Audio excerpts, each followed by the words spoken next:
दोस्तों, क्या आप काम वासना से मुक्ति और ब्रह्मचर्य का पालन कैसे करें ये जानना चाहते हो तो ये पावरफुल कहानी आपके लिए है। ये कहानी आप लास्ट तक जरूर सुने। दोस्तों, एक बार एक नौजवान लड़का एक महात्मा के पास आता है और उनसे कहता है कि महात्मा जी, मैं काम वासना से छुटकारा पाना चाहता हूँ और तो और काम वासना ने मेरा जीवन बर्बाद कर दिया है और मेरे मन में हर समय काम वासना से जुड़े विचार चलते रहते हैं और मैं जितना ब्रह्मचर्य का पालन करना चाहता हूँ उतना ही ज्यादा मैं काम वासना में लिप्त होता जाता हूँ और मैं अपनी नजरों में ही छोटा होता जा रहा हूँ और मुझे खुद से ही घृणा होती है। महात्मन, अब मैं क्या करूँ? वे वैद्य भिक्षु उस लड़के से पूछते हैं कि तुम ब्रह्मचर्य का पालन क्यों करना चाहते हो?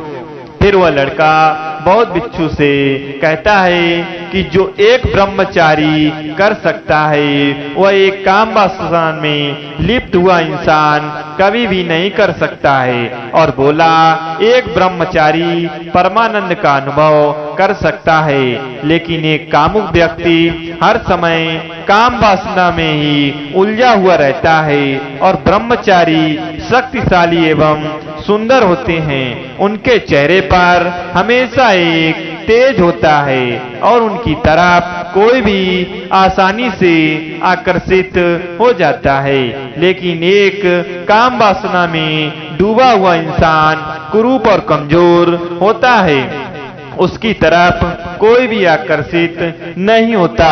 बौद्ध भिक्षु उस लड़के से पूछते हैं कि बलवान शरीर और सुंदर रूप से तुम्हें क्या लाभ मिलेगा? क्या तुम लोगों को अपनी तरफ आकर्षित करना चाहते हो? फिर वह लड़का उन बौद्ध भिक्षु से कहता है कि महात्मन, अब आपसे क्या छुपाना, मैं भी एक लड़की से प्रेम करता हूँ, परंतु वह लड़की मुझसे प्रेम नहीं करती क्योंकि मैं दुबला पतला हूँ और मेरा रंग सांवला है और मैं बिल्कुल भी आकर्षक नहीं दिखता हूँ। मैं चाहता हूँ कि वो भी मुझसे प्रेम करे और इसलिए मैं ब्रह्मचर्य का पालन करना चाहता हूँ। फिर वे बौद्ध भिक्षु उस लड़के से कहते हैं कि क्या तुम खुद से प्रेम करते हो? फिर वह लड़का उन बौद्ध भिक्षु से कहता है कि महात्मन, यदि सच बताऊं तो मैं खुद से प्रेम नहीं करता हूँ। फिर वे महात्मा कहते हैं कि जब तुम खुद से प्रेम नहीं करते हो तो तुम किसी दूसरे व्यक्ति से प्रेम की उम्मीद कैसे रख सकते हो? इसलिए तुम्हें सबसे पहले खुद से प्रेम करना होगा और इस प्रकृति से तुम्हें जो कुछ मिला हुआ है उसे प्रेम के साथ स्वीकारना होगा। तुम जैसे भी हो अपने आप को स्वीकारो, तभी तुम्हें कोई और व्यक्ति प्रेम कर सकेगा। और रही बात ब्रह्मचर्य का पालन करने की, तो ब्रह्मचर्य का पालन करना बहुत आसान है अगर तुम्हारा उद्देश्य ठीक है। तो अगर कोई व्यक्ति काम वासना के लिए काम वासना से ऊपर उठना चाहता है तो ये संभव नहीं है।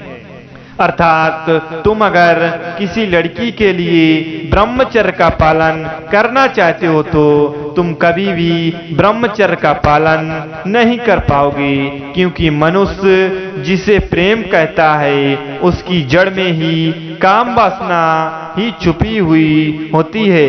वो पुरुष ऊपर ऊपर से कह सकता है कि मैं तुम्हारी चिंता करता हूँ और मैं तुम्हें अपने शरीर का आधा हिस्सा मानता हूँ और मैं तुम्हें निस्वार्थ भाव से प्रेम करता हूँ। ठीक वैसे ही स्त्री ऊपर से कह सकती है, मैं तुम्हारी चिंता करती हूँ और मैं तुमसे निस्वार्थ भाव से प्रेम करती हूँ। लेकिन दोनों के अंदर गहराई में मिलन की इच्छा छुपी हुई रहती है और इसमें कुछ बुरा नहीं है, क्योंकि यह पूरी तरह से प्राकृतिक और प्रकृति ने ही मनुष्य को ऐसा बनाया है। बुराई इसमें है कि मनुष्य बिना सोचे समझे इस प्रकृति का विरोध करने लगता है। एक भिक्षु ब्रह्मचर्य का पालन इसलिए कर पाता है कि क्योंकि वह जीवन के सुख कह जाने वाले सभी सुखों को भोग लेता है, जिसके कारण उसके अंदर वैराग्य पैदा होता है और वैराग्य ही व्यक्ति को ब्रह्मचर्य तक ले जाता है। लेकिन अगर कोई व्यक्ति अपने भीतर आकर्षण पैदा करने के लिए ब्रह्मचर्य का पालन करे तो वह कभी कभी वास्तविक ब्रह्मचर्य को नहीं समझ सकता। तो क्या अपने भीतर वीर रोक कर रखना ब्रह्मचर्य नहीं है और क्या उसका कोई फायदा नहीं है? उस लड़के ने बौद्ध भिक्षु से कहा। फिर बौद्ध भिक्षु उस लड़के से कहते हैं कि वीर को अपने अंदर रोक कर रखने के बहुत फायदे हैं, लेकिन वह सभी फायदे तभी हैं जब तुम उस वीर की ऊर्जा को विक्षिप्तता न बनने दो। जैसे कोई व्यक्ति बाहर से तो अपने वीर को रोक रहा है, लेकिन उसके भीतर हर समय काम वासना के विचार ही चल रहे हैं और उसका ध्यान किसी और चीज पर लग ही नहीं पा रहा है और उसका दिमाग केवल एक ही चीज के बारे में सोच रहा है, तो ये विक्षिप्तता की शुरुआत है। लेकिन अगर कोई इंसान अपने वीर की ऊर्जा का उपयोग किसी सृजनात्मक काम को करने में करे तो कुछ ऐसा किया जा सकता है जो कथनीय है। और ब्रह्मचर्य का अर्थ वीर को अपने अंदर रोक कर रखना नहीं है, बल्कि उसकी ऊर्जा को रूपांतरित करना है। दोस्तों, प्राचीन काल के ऋषि मुनि ब्रह्मचर्य के लाभों से भली बात परिचित थे, इसलिए उन्होंने इतने सुंदर शब्दों में ब्रह्मचर्य की महिमा का गान किया है। उन्होंने कहा है कि पानी बचा कर रखिए, बिना पानी के सब कुछ बेकार है। जैसे आप पानी के बिना रोटी नहीं बना सकते और मोती की चमक उसकी पहचान है। यहाँ सबसे दिलचस्प बात है कि महान आत्माओं द्वारा मानव जीवन के लिए पानी के अर्थ को एक सुंदर तरीके से बताया गया है। ये पानी की तुलना वीर से की गई है और मनुष्य के शरीर में वीर सबसे महत्वपूर्ण है।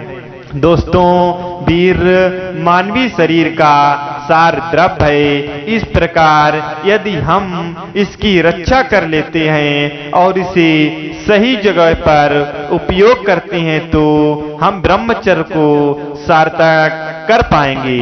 दोस्तों, अगर आपको मेरी ये ब्रह्मचर्य की कहानी आपको पसंद आई हो तो मेरे वीडियो को लाइक तथा मेरे चैनल को सब्सक्राइब जरूर करें। फिर मिलते हैं नेक्स्ट वीडियो में, तब तक के लिए जय श्री राम।